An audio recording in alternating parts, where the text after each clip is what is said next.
How's it going, chasers? I hope you're having a kick-ass week.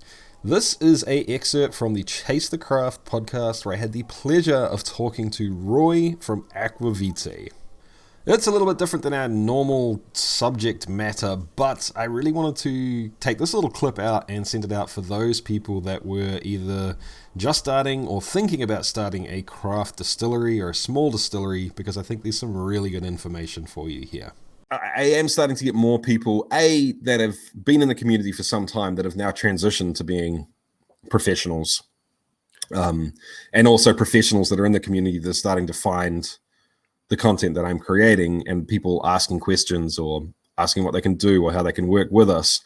And for me, the answer to that is super simple, right? If you're in the industry, presuming you're making a good product, then you've got knowledge that I want.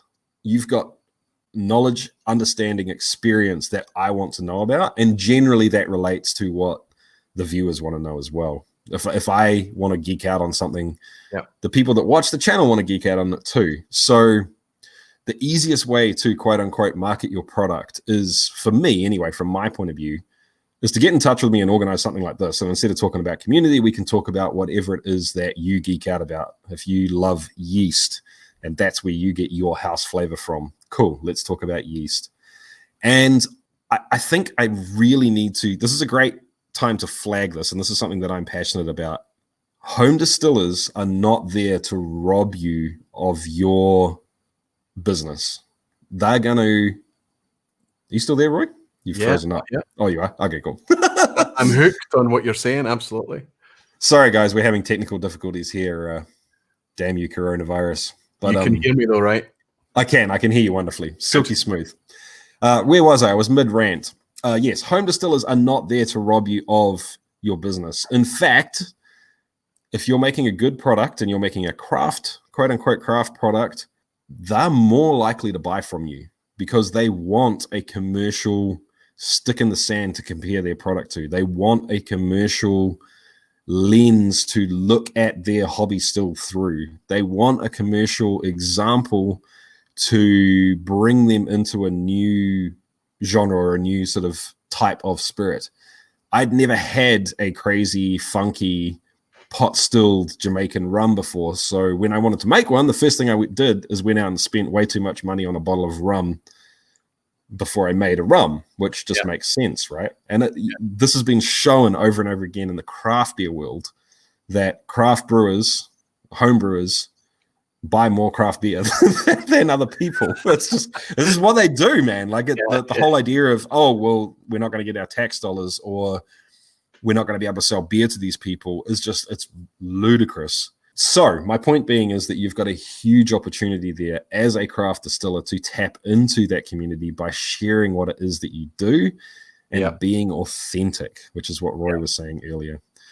So that's I guess my piece from where I sit. How about you, Roy? Like when it's more of a review and discussion of the product. When you talk about home distilling and the moving from home distilling into it being a commercial business and trying to bring something that you can then market and monetize in order to make a business out of it. I get frustrated with the whiskey industry because they've been making a product for hundreds of years that is already firing passions in people. Their battle is already won.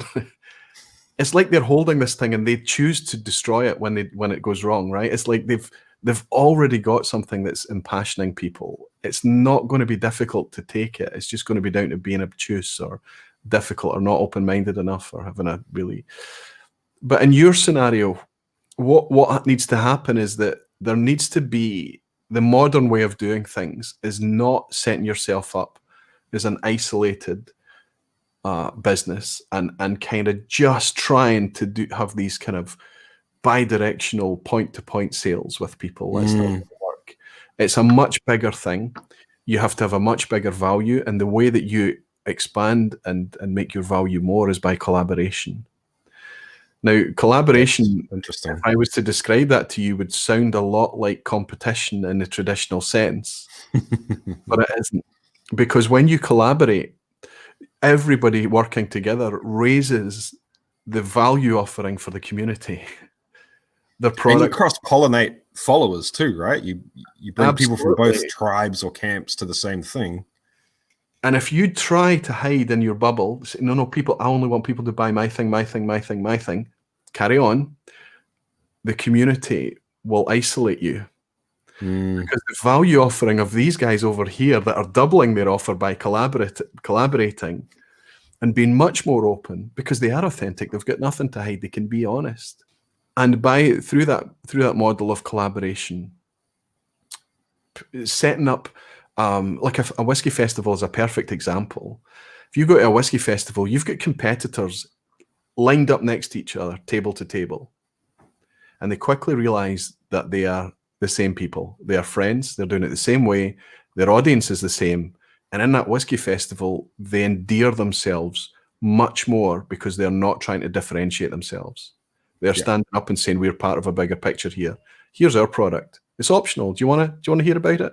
You know, if not, here's our friends over here from another place or whatever. That's a very, very powerful thing. And it's something that traditional businesses are still struggling with. We call it, in marketing, we call it congruence and congruent marketing. You know, the idea that a McDonald's can sell much more McDonald's product if they position themselves next to a Burger King, you know, and a KFC. If they're all together, lots of people are going to head there because all the choices and the variation, the choice is there. Whereas if McDonald's decides, no, I don't like KFC and Burger King, I'm going to go away over there. Well, they're probably going to find that more people are going to go to the KFC Burger King joint. So they have to get together. They have to be in this collaborative environment where they can offer more to their potential audience. That very aspect of collaboration sparks community. There's an inevitability. That's exciting. That's interesting. That's kind of a look at Ironroot in Texas, one of the most openly collaborative with other distillers, with other marketing channels, social media channels. It doesn't matter. They're open. They want to talk about the product any way you want. They'll take any question you like, any prickly question. Now, they're not the only ones doing it, but they were one of the first and one of the most open that I came across. And it's starting to happen in other places, even in the traditional old world of Scotch whisky now. We're starting to see people open up a little bit. So if craft distilling can tap into that idea of collaboration and not trying to build a community channel by channel by channel by channel, but coming together, that's the way to do it. And they probably need somebody, a creator like you, to funnel that, Jesse, I have to say. We will see. Yeah. I don't know how you feel. And scheming ahead, I guess. I don't know if you agree with that as a concept, but yeah. No, I 100% agree with that. And I think that comes back to the fact that community is contagious, right? If you see a brand that you love openly embracing another brand that you've never heard of, I mean, what are you going to do? You're going to be interested in it. You're going to try it. You're going to say, oh, this doesn't taste. Let's make up a product. It doesn't taste like Ironroot normally tastes. It's got something different in it. And that difference has to, I assume, come from this other distillery that they're collaborating with. Maybe I should go and look at them, you know. And it's more than just the product. It is the process as well. So I hope that was a little bit of fun for you guys. I know that it is probably a little bit different than what we normally talk about around here, but if you did enjoy it, let me know. It's the sort of content that I enjoy making as well. So if there's a place for it, I'll make some more. Anyway, guys, keep on chasing the craft. I'll see you next time. See ya.